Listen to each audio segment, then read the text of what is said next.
So inyo pong napanood mga kapolitika ang pasabog at buwis-buhay na performance ni Emma Tiglao dito sa katatapos lang na Reyna Filipinas Grand Coronation na kahapon dito sa Performing Arts Theater. So aside doon sa mga highlight na mga candidate, mga host at mga judges ng nasabing beauty pageant competition, ay usap-usapan rin ang paglambitin at buwis-buhay na ginawa ni Emma Tiglao dito sa opening or introduction number ng Reyna Filipinas 2026. So marami ang bumilib at talagang marami ang humanga mga kapolitika dito sa ipinakita ni Emma Tiglao, kasi alam naman natin na aside kay CJ Opiasa ay magaling rin sa sayawan itong nanalo sa Miss Grand International 2025 na si Emma Tiglao.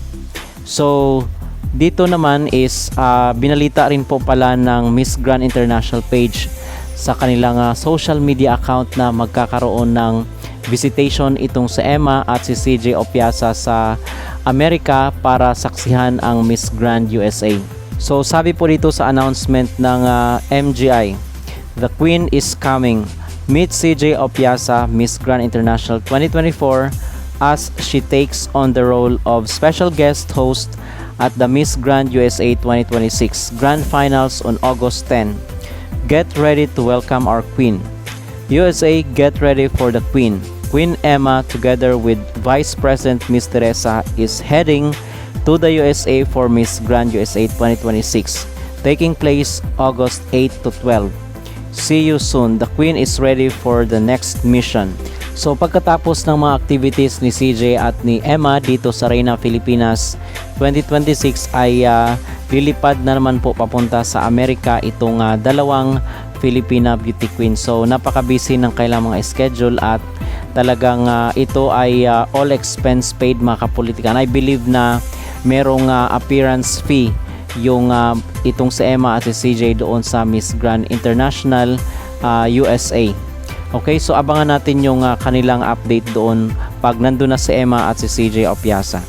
At samantala, pinasalamatan rin po ni Sir Jojo Bargay si Mr. Nawat dito sa pag-guidance sa kanya at pag-share ng mga tips at mga best practices sa Reyna Filipinas, dahil nga sinasabi pa ulit-ulit nating sinasabi na very successful ang Reyna Filipinas para sa taong ito. So sabi dito sa post ni Sir Jojo sa kanyang social media account, Jojo thanked Papa Nawat for his advice on organizing Reyna's event.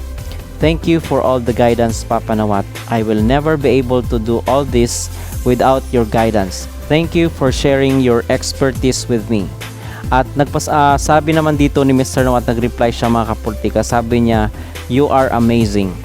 So ito yung reply ni Nawat dito kay Sir Jojo Bargais sa pagpapasalamat ni Sir Jojo kay Mr. Nawat sa guidance na ibinigay, at especially na merong mga staff ng Miss Grand International na mula pa sa Thailand ang pumunta sa Pilipinas para tumulong para maging successful itong production, overall production ng Reyna Filipinas. So far mga kapolitika, yun po ang ating pinaka-latest na update dito sa mundo ng beauty pageant, in particular dito kay Emma at kay CJ Opiasa. So ano po ang inyong maging reaksyon dito sa buwis-buhay na performance ni Emma Tiglao sa Reyna Filipinas Grand Finals? Mag-comment down below at huwag kalimutang mag-like at mag-subscribe na rin kayo para updated kayo sa ating mga latest issue.